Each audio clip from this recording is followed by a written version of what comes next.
ఉన్న బంగారాన్ని విడిపించి ఆ రోజు ఆన్లైన్ రేటుకే మేము కొంటాం. Sharma gold company. శ్రీమాత్రే నమః. సద్గురు జ్యోతిషాలయం బ్రహ్మశ్రీ చంద్రమౌళి వెంకటేశ్వర శర్మ. ఈరోజు మనం చెప్పుకోబోయే ఒక ముఖ్యమైనటువంటి విషయం ఏమంటే, చాలామందికి ఒక భయం, శని భగవానుడు అంటే ఒక భయం. శని వక్రగతి అనేది అవుతుంది. ఇది వచ్చి రెగ్యులర్ ప్రాసెస్ అండి. మనం ఇదివరకు కూడా ఈ పంచగ్రహ కుటుంబం గురించి చెప్పాము. అలా అయిపోతుంది, ఇలా అయిపోతుంది అంటే దానికి మనం ఒక వీడియో ఇచ్చాం. చాలామంది పాజిటివ్గా దానికి రెస్పాండ్ అయ్యారు. ఇవన్నీ కూడా రొటీన్ లైఫ్లో జరుగుతున్నట్టు చూడండి. మేము జూన్ నెల ఇచ్చాం, మే నెల ఇచ్చాం, ఏప్రిల్ నెల ఇచ్చాం, మార్చి నెల ఇచ్చాం, ఇప్పుడు జూలై నెల కూడా ఇవ్వబోతున్నాం. ఇదన్నీ రొటీన్. అలాగే శని కూడా తన యొక్క గమనంలో ఇదొక రొటీన్ జర్నీ అనమాట.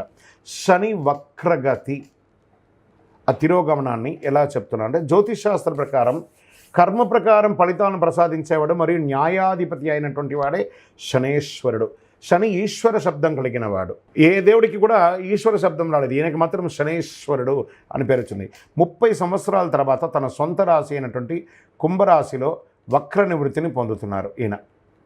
ఇది ఎంతో ఒక విశేషమైనటువంటి విషయం అండి. దానివల్ల 2024లో కొన్ని రాశుల వారిపై ప్రత్యేక వరాలను కురిపిస్తున్నారు. కొన్ని రాశులకి అదృష్టాన్ని కలిగిస్తున్నారు, కొన్ని రాశులకి యాజ్ ఇట్ ఈస్ రొటీన్గా చేస్తున్నారు. అలాగే సంపదలో అపారమైనటువంటి పెరుగుదల ఉంటుంది ఈ యొక్క శని వక్రగతిలో. ఏ అదృష్ట రాశి వారికి దీనివల్ల ప్రయోజనం కలుగుతుందో తెలుసుకుందాం. శని వక్రగతి సంచారం 2024 6 రాశులకి జీవితంలో ఆకస్మిక మార్పు.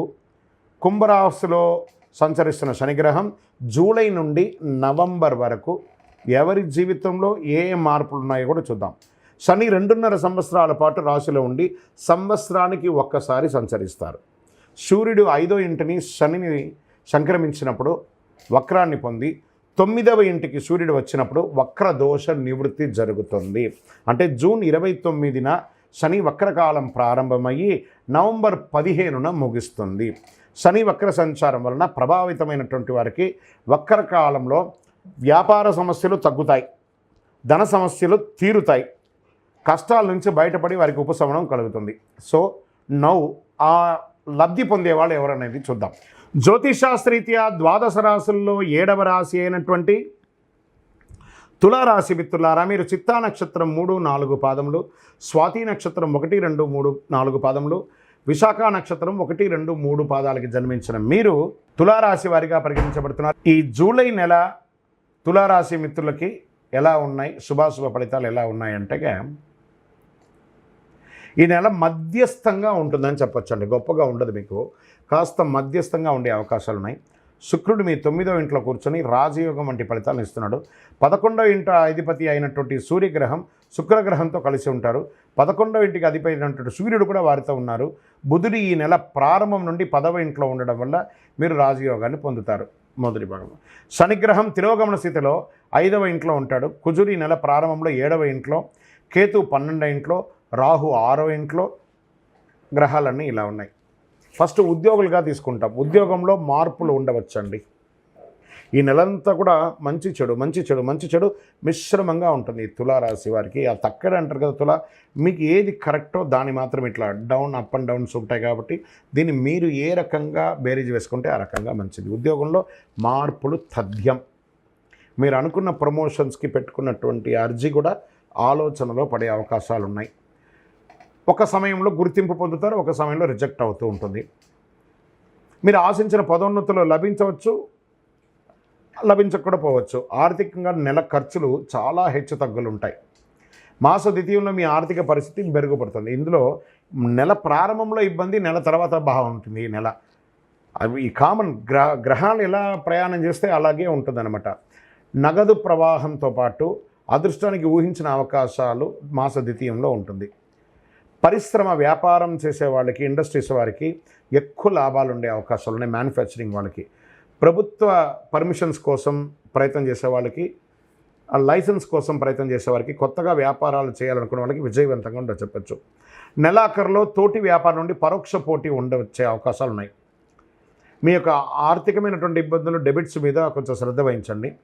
కుటుంబానికి అవసరమైనటువంటి వస్తువులు కొనుగోలు చేసేటప్పుడు ఏది కొనాలో అది నిర్ణయం తీసుకొని కొనండి, కానీ అక్కడికి వెళ్ళి ఏది దొరికితే అది కన్నీ మీ మనీని వేస్ట్ చేసుకోకండి.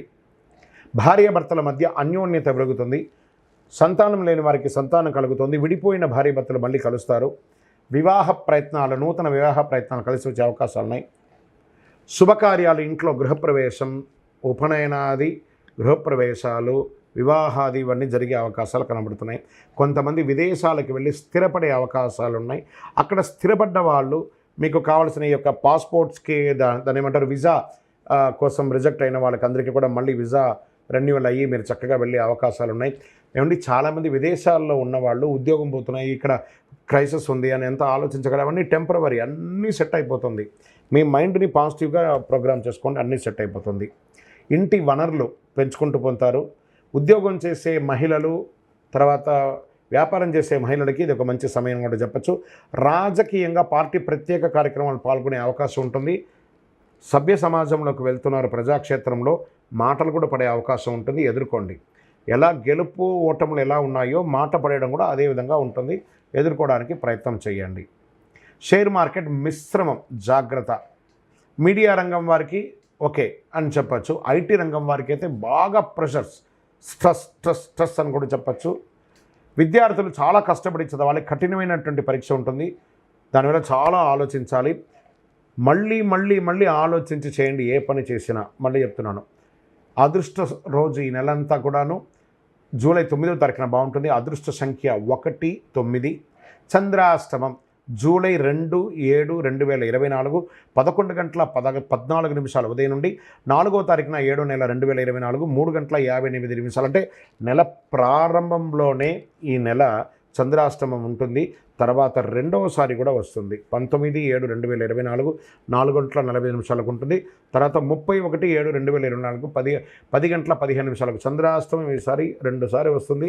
చాలా జాగ్రత్తగా ఉండాలి. ఈ నెల ఈ తులారాశి వారు ఆచితూచి వ్యవహరించాల్సిందే అండి. కొంచెం జాగ్రత్తగా. అప్పుడే బాగుందని ఉంటుంది, అప్పుడే డిస్టర్బెన్స్ ఉంటుంది.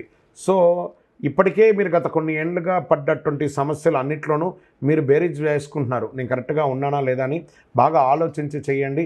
పూజించవలసినటువంటి దైవం దుర్గాదేవి. చక్కగా అమ్మవారిని ప్రార్థన చేసుకోండి. దేవి ఖడ్గమాల పారాయణం చేయండి. సప్తసతి పారాయణం, చండీ పారాయణం చేయండి. లేదా చండీ మంత్రాన్ని వింటూ ఉండండి. లేదా ఇంట్లో ఒకసారి చండీ హోమాన్ని చేసుకోండి. సుబ్రహ్మణ్య స్వామి వారిని ప్రార్థన చేయండి.